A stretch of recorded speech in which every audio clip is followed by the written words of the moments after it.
First of all, happy Black History Month.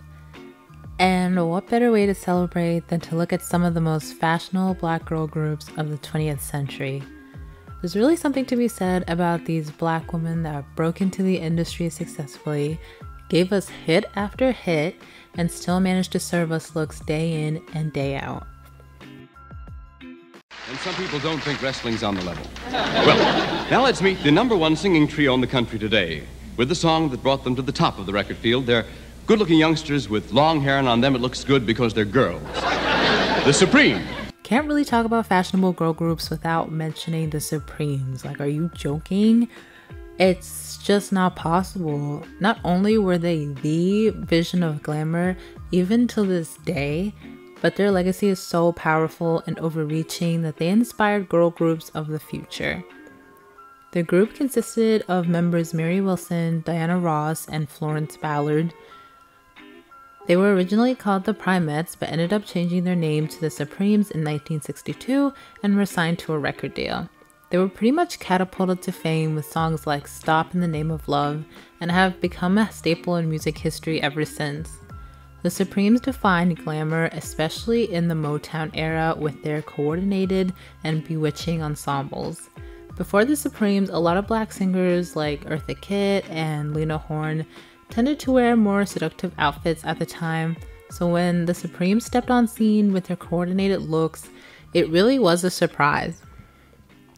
Early on in their careers, they often had to buy their own clothes or sew and make things themselves. The Supremes kept the figure-hugging silhouette, but elevated it by incorporating beads, sequins, and other appliques to give themselves an edge that was completely different than what other female artists were doing at the time. Their style evoked a picture of old Hollywood glam that was both aspirational for their black audience, but also more palatable to their white audience. By the mid-60s, the Supremes were a household name, and boutiques would stay open late just so the group could shop privately for their next performance. Even their looks off stage were very in, they were so fashionable. You know, it's the swinging 60s, so the mod look is very in, so we see them wearing kind of what everyone's wearing, but just more. It's just more elevated.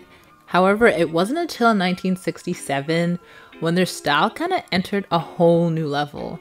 Like, if you thought they were dressing to the nines before, it's also the time where Florence Ballard got replaced by Cindy Birdsong, and Miss Diana Ross was exploding in popularity.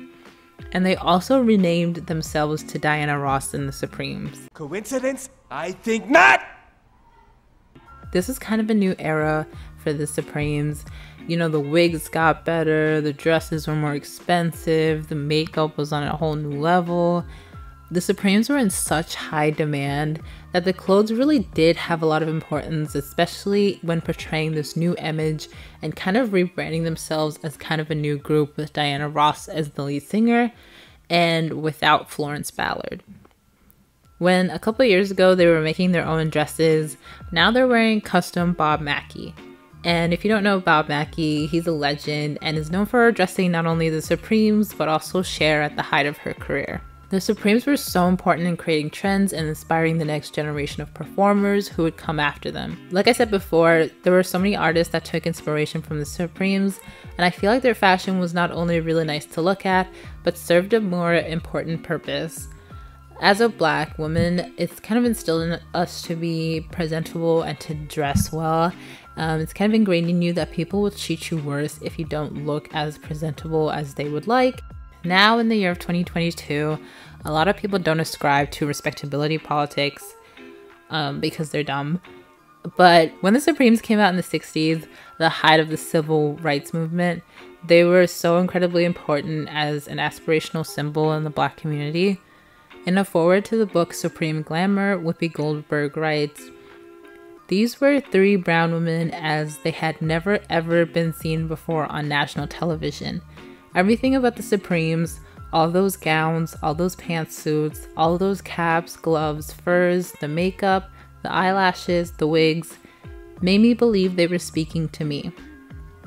I too could be well-spoken, tall, majestic, an emissary of black folks who came from the projects." So I feel like it's important to say that the Supremes really were the ultimate representation, especially for other Black women in such a tumultuous time. But in doing so, they were also trying to reach a wide audience as well. And this was all planned out by the women and their labels. Berry Gordy did not want them styled in a way that could lean too closely to one culture, and preferred to keep them ambiguous enough to appeal to both Black and white audiences. So you see, there's nuance in this, guys. You know, you're learning, I'm learning. It's great. And their impact cannot be understated at all. Like, not only were they one of the most successful Motown acts of all time, but their songs and their style is just so timeless. Very Necessary has already sold over 1 million copies. Folks, please, a nice warm welcome to Salt-N-Pepa Kids! Now we're fast forwarding a couple decades, but stick with me, people. We're talking about the iconic trio that is Salt-N-Pepa. Now, I know that a lot of people don't care for 80s fashion, but I feel like I can't really talk about, like, we can't go forward until, like, we can't go into the 90s without talking about Salt-N-Pepa. Like, it's impossible. Their style was incredibly influential. They popularized a lot of trends, and they made good music. Like, what more do you need?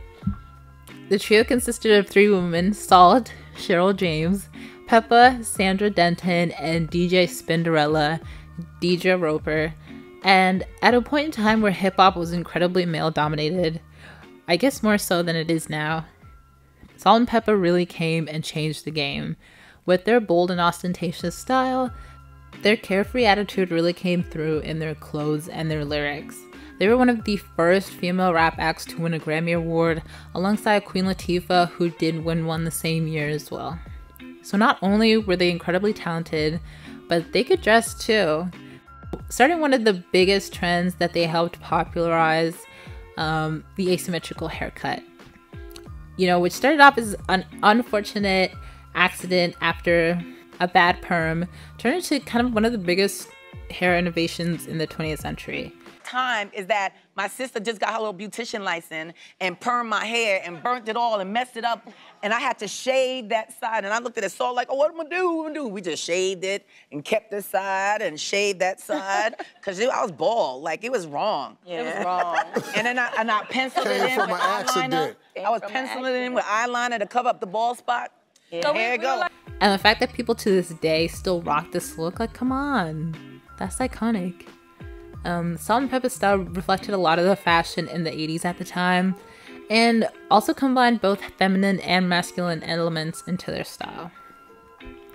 One of their most iconic pieces are the leather bomber jackets that they wear for their Push It music video. The jackets were designed by Christopher Play Martin of Kid and Play, who had previously worked with Salt-N-Pepa at Sears before all their careers took off. He was actually the one who designed their logo and designed the jackets in collaboration with Dapper Dan. Now, Dapper Dan is a legend, and anyone who was anyone, especially during the 80s and 90s, had something designed by Dapper Dan. So it's really just a link up of legends here. And the jackets have come to be so symbolic with the group, it's like amazing. And of course, the outfit wouldn't be complete with the kente hats that they wore. In the 90s, a lot of hip-hop reflected more of Black nationalist and African heritage, and not only the lyrics, but the way they dressed. So rappers like Queen Latifah, Public Enemies, KRS-One made this style their signature, and you can also see it in the way Salt-N-Pepa dressed as well. Some other trends that Salt-N-Pepa helped popularize or made their signature was distressed clothing.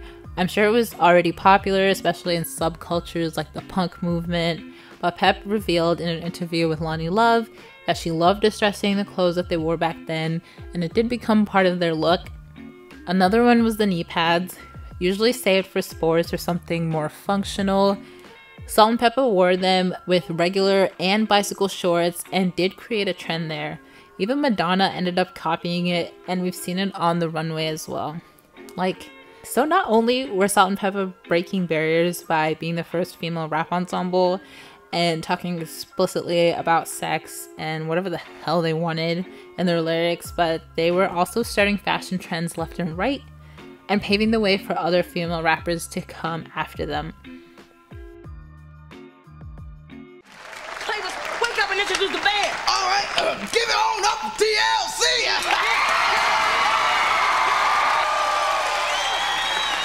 Another trio, because obviously good things come in threes, but the group did consist of 3 women, T-Boz, Left Eye, and Chili, so you can kind of see where the name of the group comes from. And these 3 ended up not only making hits with staying power, but they also left a huge impact when it came to the clothes they wore.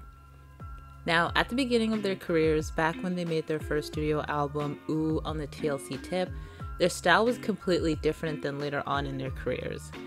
This could be due to budget constraints because starting out, artists don't usually have a lot of money to throw around on styling and stage costumes and whatnot. So a lot of these times artists did DIY their own clothes, including TLC. You can see here in this era there was a lot of spray paint and distressing and mixing together different elements that kind of reflected their own personal style. And while it's not great that artists really have to make this stuff on their own when their record labels have so much money, I feel like it creates these distinct moments in time that's nostalgic, but also you can see the progression and it kind of makes you feel like a part of that journey. Ooh on the TLC Tip era was super fun and very out there. You know, the looks were super baggy and definitely leaned towards a more masculine look. This was different as the girl groups at the time were dressing more feminine, like En Vogue, for example. In an interview with Teen Vogue, Chili said, "From day one, we always admired male R&B groups. They would go on stage with no shirt on and baggy jeans and girls would scream. In the early 90s, all the girl groups were dressing super feminine, and then we came on the scene wearing cross colors, Gerbad and Nautica. When I met T-Boz and Left Eye, they were buying jeans that were a size 38. 3 little cute girls dressed like boys was cool back then. Our style was cartoonish but fly at the same time." And now by looking, you can see that they frequently wore condoms all the time in this era. Left Eye even wore one on her eye. But the reason behind it is pretty simple. They were making a statement about safe sex. Now, if you've listened to their first album, it makes a lot of sense since they do talk about it in their lyrics, but I think Left Eye said it best in this LA Times interview. "By making it a fashion statement, we're doing something more important, making a social statement. Kids listen to performers and we have a duty to give them certain critical information. We wanted something eye-catching, so when kids see the condoms, they ask, why do we wear condoms, and talk about condoms. That brings up the issue of safe sex. The point is to make condoms something kids aren't afraid of or ashamed of." But the baggy looks were amazing. Like, we had baggy jeans, cropped pants, ripped shirts, t-shirts over other shirts, layering queens, this vinyl hat from Patricia Field that Left Eye wore all the time, this lace-up look that's like a denim jumpsuit, the colors, like, this was their most experimental and most fun era to me. As their careers went on, you can see an evolution of their style, but they never really left the baggy silhouette alone. It just kind of changed. If I had a thesis, I would write about how they were one of the pioneers of the big pant little shirt trend. You've probably seen this trend on stars like SZA or Doja, but TLC literally did this all the time. Like, literally all the time. And they were the Y2K blueprint. Like, I honestly believe that they captured this specific aesthetic so well with fan mail. If you ever need Y2K inspo, like, that whole rollout was mwah. So that's it for now, but trust me when I say there's no shortage of black girl groups that have influenced fashion. And since it's Black History Month, what better time to love a black woman for infinity to infinity.